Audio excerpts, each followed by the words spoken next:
अस्सलाम वालेकुम। महलूल को अलग अलग बुनियादों के ऊपर मुख्तलिफ किस्मों में बयान किया जाता है। इर्तिकाज़ की बुनियाद पर भी महलूल को बयान किया जाता है और इर्तिकाज़ की बुनियाद पर महलूल की दो किस्में हैं। एक होता है हल्काया महलूल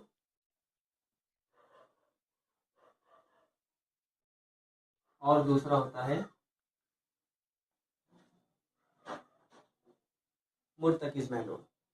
एक हल्काया महलूल और दूसरा मुर्तकिज़ महलूल। सबसे पहले हमको ये जान लेना चाहिए कि इर्तिकाज़ क्या होता है। इर्तिकाज़ ये जो होता है महलूल में जो ख़ास मिक़दार के अंदर मुनहिल की हलशुदा ख़ास मिक़दार को उस महलूल का इर्तिकाज़ कहते हैं। अगर उस महलूल में मुनहिल की हलशुदा मिक़दार कम हो तो उसे हल्काया महलूल कहते हैं, और उस महलूल में मुनहिल की हलशुदा मिक़दार ज़्यादा हो तो उसको मुर्तकिज़ महलूल कहते हैं। हल्काया महलूल में मुनहिल की जो है वो कम मिक़दार होती है, जबकि मुर्तकिज़ के अंदर मुनहिल की हलशुदा ज़्यादा मिक़दार होती है। ठीक है। अब ये कम मिक़दार और ज़्यादा मिक़दार हल्का महलूल और मुर्तकिज़ महलूल, इसके ज़रिए से हमको पूरे इर्तिकाज़ को हम ज़ाहिर नहीं कर सकते। मिसाल के तौर पे अगर हमारे हाथ में दो जो है वो लोहे के कुर्रे रखे जाए जिनमें एक कम वज़नी एक ज़्यादा वज़नी हो, तो हम उसको महसूस तो कर सकते हैं एक कम वज़नी है या ज़्यादा वज़नी है, लेकिन प्रॉपरली उसको सही तरीके से बता नहीं सकते कि इनका वज़न कितना है। इसी तरह से इर्तिकाज़ को भी हम ये कह सकते हैं कि हल्का महलूल इसमें मुनहिल की हलशुदा मिक़दार कम है और मुर्तकिज़ महलूल इसमें मुनहिल की हलशुदा मिक़दार ज़्यादा है। लेकिन इर्तिकाज़ को ज़ाहिर करने के क्या कोई और तरीके हैं? तो इसका जवाब है हाँ, कि इर्तिकाज़ को ज़ाहिर करने के तरीके हैं, जिनमें सबसे नंबर 1 पर है फ़ीसद बलिहाज़े हजम। नंबर 2 है फ़ीसद बलिहाज़े कमियत। नंबर 3 है मोल कसर। नंबर 4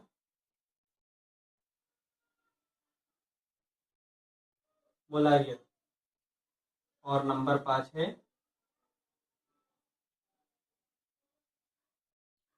मोलारियत।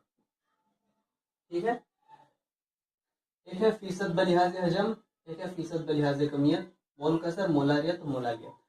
हम जानते हैं कि मादा जो होता है वो हजम और कमियत ये दोनों चीज़ों के ऊपर डिपेंड होता है।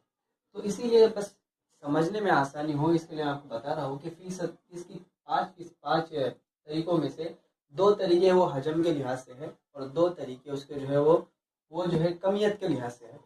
एक है फ़ीसद बलिहाज़े हजम। क्या मतलब होता है फ़ीसद बलिहाज़े हजम का?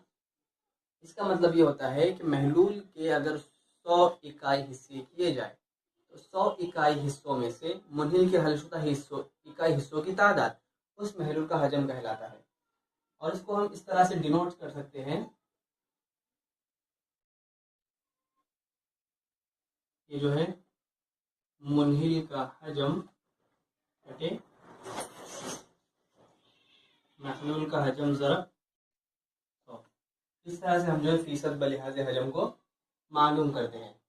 ठीक है। उसके बाद है फ़ीसद बलिहाज़े कमियत। इसी तरह से सेम जो फ़ीसद बलिहाज़े कमियत को भी हम ज़ाहिर करते हैं कि अगर महलूल के 100 हिस्से किए जाए तो उन 100 हिस्सों कमियत के एतबार से फ़ी इकाई हिस्सों में से मुनहिल के फ़ी इकाई कमियत के हिस्सों की फ़ी इकाई कमियत के हिस्से, ये जो उसका फ़ीसद बलिहाज़े कमियत कहलाता है। और इसको हम इस तरह से डिनोट लिखते हैं कि मुनहिल की कमियत बटे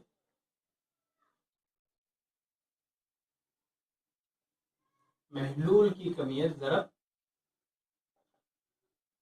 100। ठीक है। अभी इसके अंदर कुछ और पॉइंट्स है, जैसे कि अगर हम इसको फर्ज करें कि मुनहिल की कमियत, इसको मिटा देते हैं,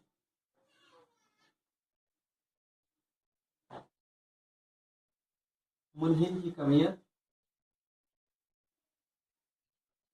बराबर हमारे पास जो है वो W1 है और मुहल्लिल की कमियत हम जो है वो W2 फर्ज करते हैं और टोटल महलूल की कमियत जो है वो हम W फर्ज करते हैं। तो उसको हम इस तरह से लिख सकते हैं W1 अपॉन W इंटू 10, क्योंकि ये W जो डिनोट कर रहा है, ये जाहिर कर रहा है महलूल की कमियत को पूरे। इसके अलावा इसको आगे हम और इस तरह से लिख सकते हैं कि W1 बटे W1 जमा W2 ज़रब 100। ठीक है, अब आगे आइए, इसमें मुनहिल का हजम, मुनहिल के हजम को हम जो इस तरह से लिख सकते हैं, सॉरी, V1 और मुनहिल का हजम, मुहल्लिल का हजम V2 और महलूल का हजम बराबर V। ठीक है, हमने फर्ज किया तो उसको इस तरह से लिख सकते हैं V1 अपॉन V इंटू 100। लेकिन यहाँ पर एक बात ध्यान में रखना ज़रूरी है कि जिस तरह से हमने यहाँ पर इनका दोनों का मजमुआ नीचे बटे में लिया था मुनहिल की कमियत में, फीसद बलिहाज कमियत में, यहाँ पर मैं लिख देता हूँ फीसद बलिहाज कमियत और यह फीसद बलिहाज हजम। तो यहाँ पर जिस तरह से W1 जमा W2 हमने ये दोनों का जो है मजमुआ लिया था, यहाँ पर हम दोनों का मजमुआ नहीं ले सकते। ऐसा इसलिए क्योंकि जो वेट होता है, जो कमियत होता है, वो एडिटिव होता है, यानी जमा करने के लायक होता है, जबकि हजम जो होता है वो एडिटिव नहीं होता। उसकी वजह यह है कि बाज़ दफ़ा ऐसा होता है कि मुनहिल महलूल के जो सालमात होते हैं उनकी कुछ खाली जगह उनके दरमियान में होती है, तो मुनहिल जब उसके अंदर ऐड किया जाता है तो खाली जगह के सालमात के अंदर जो है वो मुनहिल ऐड हो जाता है और उसका हजम कम हो जाता है। यानी मिसाल के तौर पे अगर मैं ये कहूँ कि W1 अगर हमारे पास 2 ग्राम है और W2 अगर 5 ग्राम है, तो दोनों मिलाकर हमको 7 ग्राम वजन हासिल होगा, इसका वेट हासिल होगा। लेकिन हजम में इस तरह से नहीं होता। अगर 3 ml मैंने मुनहिल लिया और मुहल्लिल अगर मेरे पास 7 ml है, तो ज़रूरी नहीं कि मेरे को मुझे जो है वो 10 ml 10 मिलीलीटर ही जो है वो उसका वॉल्यूम, उसका हजम हासिल हो सकता है कि वो 8.5 हो जाए या 9 हो जाए, यानी कि वो अपने असल वॉल्यूम से, असल हजम से वो कम हो जाता है। और उसकी वजह ये होती है कि मुहल्लिल के सालमात के अंदर जो खाली जगह मौजूद होती है, उन खाली जगह के अंदर मुनहिल के सालमात जो है वो जाके ऐड हो जाते हैं। ठीक है, इसके आगे है मोल कसर, तीसरा तरीका।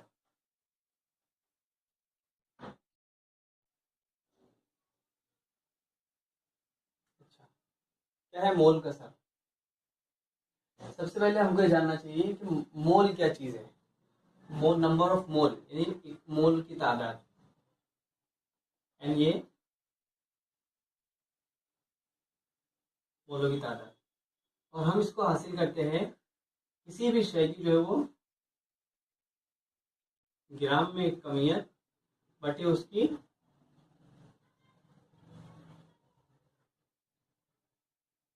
साल में कमियत। ठीक है, ये चीज़ हमको जो है किसी भी शय के मोलों की तादाद को जाहिर करती है। और मोल कसर को जाहिर करने के लिए हम फर्ज करते हैं कि अगर हमारे पास 2 जुज़ी महलूल है, 2 जुज़ी महलूल, 7 जुज़ी महलूल, असल में ये जो महलूल की किस्म है जो जुज़ की बुनियाद पर बनाई जाती है, यानी कि एक महलूल के अंदर अगर 2 जुज़ हो तो उसे 2 जुज़ी महलूल कहते हैं, यानी कि एक मुनहिल हो गया और दूसरा मुहल्लिल, जैसे कि पानी और शक्कर, बस इसको 2 जुज़ी महलूल कहेंगे। तीसरा, अगर 7 जुज़ी महलूल से कहेंगे अगर किसी महलूल के अंदर 7 जुज़ यानी 3 जुज़ मौजूद है, जिसके अंदर एक पानी, मिसाल के तौर पे ले लो, एक पानी, एक शक्कर और तीसरा यूरिया, तो उनको 7 जुज़वी, इस तरह से 4 जुज़वी महलूल भी होता है। तो हम फर्ज करते हैं यहाँ पर कि हमारे यहाँ पर हमने जो है लिया एक 2 जुज़ी महलूल। 2 जुज़ी महलूल के अंदर एक है हमारे पास, हम एक मुनहिल फर्ज करते हैं N1। ठीक है, ये मुनहिल के मोलों की तादाद है और मुनहिल के मोलों की तादाद, और N2 जो है वो मुहल्लिल के मोलों की तादाद। ठीक है, तो क्या होता है मोल कसर? मोल कसर एक तरह का तनासुब होता है, यानी कि एक तो मुनहिल या मुहल्लिल, यानी मुनहिल के महलूल के किसी एक जुज़ का मोलों की तादाद, उसका जो है तनासुब, और मुनहिल के महलूल के मजमुई जुज की तादाद के साथ, यानी कि उसको इस तरह से लिख सकते हैं N1 upon N1 plus N2। तो ये एक जुज आ गया, ठीक है, एक जुज मुनहिल के मोलों की तादाद, और ये पूरा महलूल आ गया है, एक मुनहिल और मोहल्ले दोनों के मोलों की तादाद। तो इसको हम कह सकते हैं मुनहिल का मोल कसर, ठीक है। और दूसरा है मुहल्लिल का मोल कसर, यानी कि N2 डिवाइडेड बाय N1 जमा N2, ठीक है। अब इसके अंदर एक और चीज आपको याद रखना चाहिए कि इनका मजमा जो होता है वो हमेशा एक होता है, जैसे कि N1 अपॉन N1 जमा N2 जमा N2 अपॉन N1 जमा N2, ठीक है। तो बराबर हमको जो है वो N1 जमा N2 बटे N1 जमा N2, यानी कि हमको बराबर में एक हासिल होता है, यानी कि मोल कसर का जो मजमा होता है वो एक होता है, ठीक है। अब इसको, ठीक है, यहाँ तक इसके लिए इतना ही ठीक है। आगे हम देखेंगे मोलारियत किसे कहते हैं।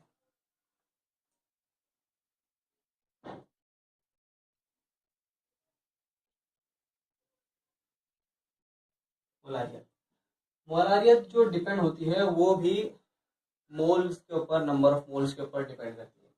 मोलारियत यानी कि महलूल के 1 डेसीमीटर क्यूब में, यानी कि फी इकाई डेसीमीटर मकाब, फी मकाब डेसीमीटर, फी मकाब डेसीमीटर के अंदर जो महलूल के हलशुदा मुनहिल की मोलों की तादाद उस महलूल की मोलारियत कहलाती है, यानी कि N अपॉन V, ठीक है, इज इक्वल टू M, यानी कि ये है मोलारियत बराबर N जो है वो मुनहिल के मोलों की तादाद और V फॉर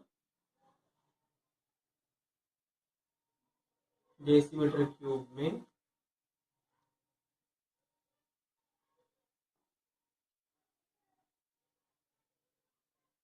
महलूल का हजम, ठीक है। इस तरह से मोलारियत को जाहिर किया जाता है। इसके बाद एक और है मोलालियत, मैं यहाँ पर बताता हूँ।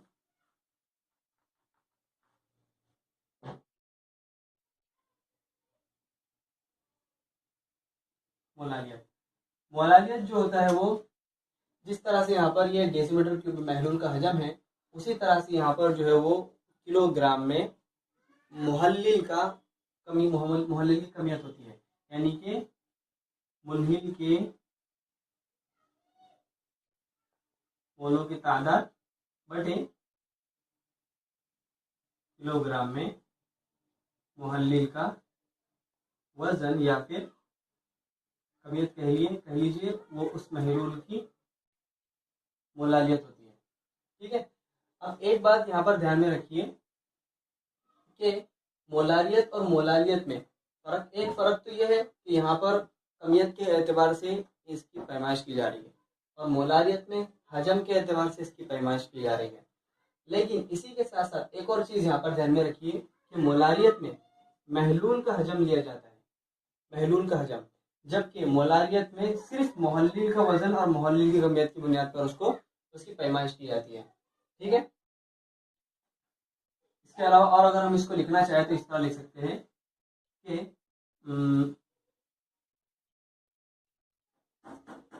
मुनहिल की ग्राम में कमियत बटे मुनहिल की सालमी कमियत ज़रब ये चीज़ किलोग्राम में मुहल्लिल का वजन, ठीक है। और यहाँ पर हम लिख सकते हैं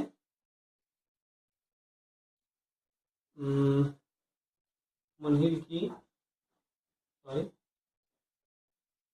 मुनहिल का, सॉरी, मुनहिल की ग्राम में कमियत बटे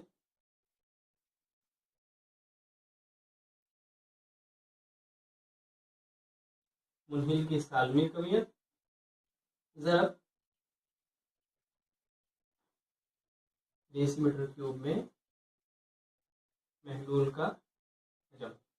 अच्छा, डेसीमीटर क्यूब, ये जो डेसीमीटर क्यूब होता है ये बराबर होता है 1 लीटर के, ठीक है। या फिर हम ये भी कह सकते हैं मुनहिल की मोलों की तादाद 1 लीटर महलूल में, ठीक है।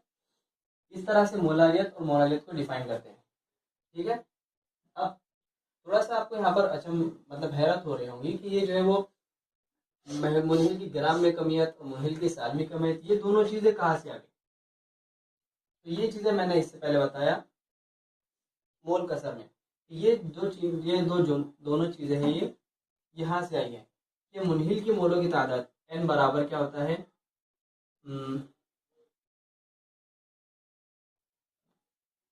Weight in mass, weight in gram divided by molecular weight, यानी कि किसी भी मुनहिल के मोल की तादाद जो होती है,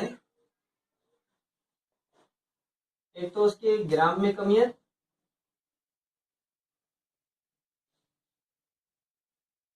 बटे उसकी